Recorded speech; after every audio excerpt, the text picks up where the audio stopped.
কুড়িগ্রামে ফুলবাড়ীতে প্রসবজনিত fistula রোগীর শনাক্তকরণ ও নির্মূল কার্যক্রমের অগ্রগতি ও ফুলবাড়ী উপজেলাকে ফিস্টুলা মুক্ত ঘোষণার লক্ষ্যে আলোচনা সভা অনুষ্ঠিত হয়েছে।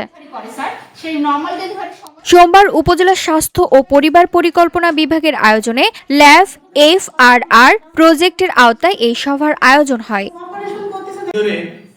এ সময় প্রসবজনিত ফিস্টুলা রোগীর শনাক্তকরণ ও নির্মূল কার্যক্রমের অগ্রগতির বিভিন্ন দিক তুলে ধরেন ল্যাম্প FRR প্রজেক্টের জেলা ফ্যাসিলিটেটর মঞ্জু আরা বেগম, সহকারী কমিশনার ভূমি ও ভারপ্রাপ্ত উপজেলা নির্বাহী কর্মকর্তা আনোয়ার হোসেনের সভাপতিত্বে। এতে বক্তব্য রাখেন উপজেলা স্বাস্থ্য কর্মকর্তা ডাক্তার নরদেব রায়, উপজেলা পরিবার ও পরিকল্পনা কর্মকর্তা ডাক্তার ফেরদৌসী খাতুন সহ আরও অনেকে।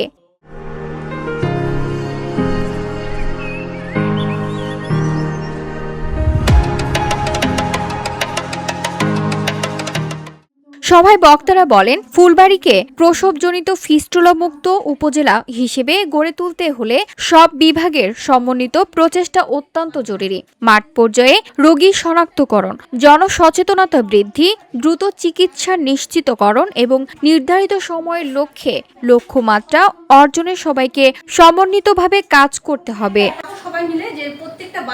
VOD Bangla news desk.